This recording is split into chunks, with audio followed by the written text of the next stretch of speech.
And here she is.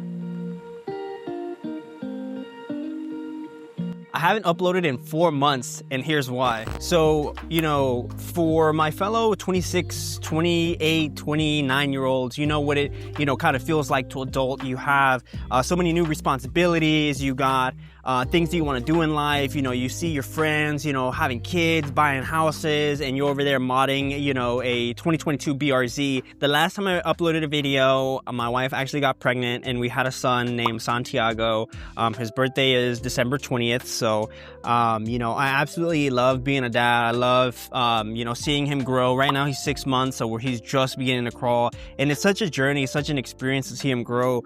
But around that time, seeing his eyes and, having that natural parent instinct, you want the best for your kids. So at the time, I was in a 3-bedroom mobile home, which was totally fine for me and my wife. But, I really started thinking about, for him, I want him to grow up in a house. I don't want him to live in a trailer park like I did when I was younger, which there's nothing wrong with that. I just wanted to, give him as much as he possibly could, to have a good life. So I said to myself, let me go ahead and buy a house.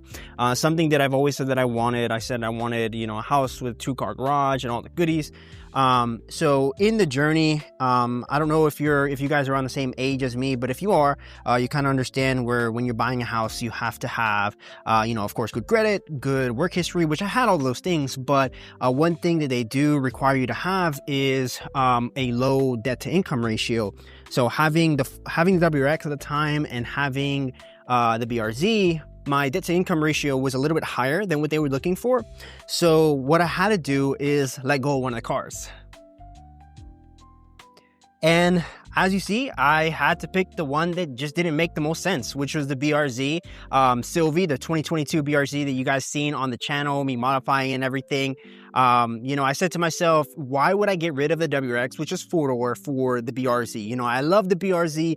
I wanted to never give it away. I had so much stuff that I had in mind for it at the time. And I just said, this is just the smartest thing to do, the more adult thing to do is just go ahead and sell it, right? So I sold Sylvie, the 2022 BRZ, and I purchased this wonderful house. It is a 3-bedroom, 2-car garage, in a really great area, and I love it. But in the midst of me moving in and getting settled, I said, man, I just have this, desire of having my BRZ again, but just looking at finances, looking at everything, it just didn't make sense. Having a new car, having 2 new cars, it just, it didn't work out. So while I was scrolling on Facebook one night, I reminded myself of my old car, which was my 2013 Scion FRS that you guys seen featured on the channel in the last video. And I looked to see if it was still there, and it was still posted. So I said to myself, why not get into my old car and feature it on the channel? It's already supercharged. It already has, flex fuel, and it made at the time 340 horsepower with E85. So I said to myself, let me go ahead and buy that car and do everything that I ever wanted to do with it. And here she is, just as I remembered it, just as, in the last video that you guys saw. Again, it is still HKS supercharged. It still has that flex fuel kit. Funny enough, the owner that had this really didn't drive it that much, and you'll kind of see when we do a little walk around of all the things that kind of show signs that he didn't really drive it that much. I think it only has about 13,000 miles from when I actually had it last. So as you see, I have a little bit of dirt on the side. You got a little bit of tar on the side. I mean, she is dirty, I won't lie. It looks like it had been sitting for a while right before I had it. The interior is, I would say, still in mint condition. Of course, it needs to be cleaned. As you see, we got a little bit of wires hanging out from the bottom for my P3 gauge. Seats still look immaculate from the 2018 BRZ, the TS seats, which I absolutely love that I put it in here. Still has a suede headliner. So everything that you see here, it's pretty much what I've done. I remember, switching out my carbon fiber dash for the 3 gauge pods. I used to have an aftermarket radio, and driving it again, it just it just put me in a place where I never really thought I would be again, because when I let go of this car, I said, I'm going to get a 2022 and it's going to be great. And I'm never, going to see this car again.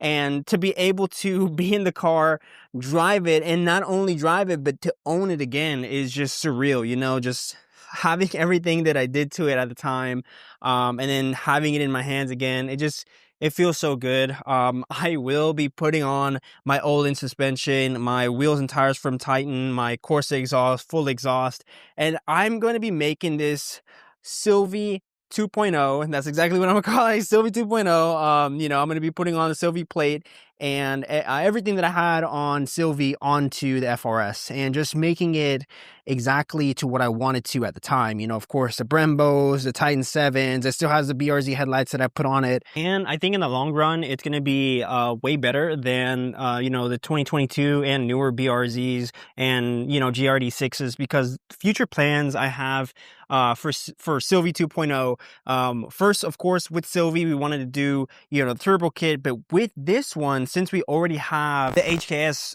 supercharger kit, we really don't need to do much other than something that I've really, really liked the idea is, of course, engine swapping. And everybody's going to think, 2JZ, LS, LS1, LS2, but that's not exactly the engine swap I have in mind. The engine swap I have in mind is actually the 2022 to 2026 at the time, I'm sure, engine from the newer gen. So the 2.4 liter boxer engine, I want to put it into this guy. And everything that I've been reading, there's a couple of adapters that I'm going to need, but I can imagine HKS supercharger, same exact one that I have here, and a 2022 engine 2.4 is going to be amazing. I want to put the new engine, I want to put the new transmission in there, because the gearing on this, I think it's a little short, because whenever I'm on the highway doing 70, it gets up to maybe like around 3,000 RPMs, which at the time I didn't really worry about too much, but I feel like if I put on the new transmission, it's gonna have maybe a little bit taller gears, but I would have to kind of play around with that and see if that's actually true. So of course, again, the brand new house, Sylvie 2.0, and the garage, you're going to be seeing us, really dive deep into all the modifications, all the things we're going to do to Sylvie 2.0 right here in this space. I see the floors are a little bit dirty. I'm still kind of getting settled in, so you can kind of see that it's really, really dirty. I just bought that toolbox. I think before I had this, I had that one in my little shed, but now I have this big open space. I do want to kind of make the space a little bit nicer, so you have a little patchwork there. You have, Sylvie's hood that I'm going to be selling here soon to get a carbon fiber hood for Sylvie 2.0. We get the underpan because I did go underneath Sylvie 2.0, and I did see that there is a lot of things that I'm going to have to maintain. We're going to have to be doing an oil change. I want to take care of the supercharger fluid, change that out, and just change all the fluids to make sure she's in tip-top shape. But as I mentioned, a lot of the times when I was in the trailer park, of course I didn't have this nice covered garage, and I would always be working outside. So when I get caught in the rain and things like that, I would have to cut a video short or just not do the video at all. But now that I have this garage, I'm going to have all the space in the world as well as covered shade. If you're wondering, this guy right here, that is the base model engine from the RSX that I had on the channel. That is still here. I haven't done anything to the RSX. It's just not here at the time. We do also have this guy here, which is a 2025 Subaru Forester touring hybrid, so it's like the top tier of the hybrid. This one I did sell my wife's 2021 WRX, and I know a lot of you people are like, oh my god, he just turned into a family man. But that's exactly what you have to do when you grow up. You have to think about the family a little bit more, think about your children, things like that. No longer thinking about too much about modifications. But we did get this for a little bit more space, and of course with the hybrid it's better on fuel economy. But like I said, we're going to be building Sylvie 2.0 on the channel, also featuring the RSX build. If I've learned anything from this experience, sometimes you gotta let go of one dream to build the other. But again, I want to thank you guys so much for not only being a viewer of this channel, but subscribing, you know, dropping a like. I really appreciate you guys because, you know, being a YouTuber, it's not a everyday job for me. It's something that I kind of do on the side, but seeing you guys comment, seeing how much people I help, that's exactly kind of why I made this channel. I wanted to help people do something they've never done in their life, and kind of just do exactly how I did, you know, pioneering their way through watching YouTube videos and figuring it out. So I'll close out the video with me detailing Sylvie to get her back in tip-top shape so you guys can see her for the next video and all the reconditioning that we're gonna do.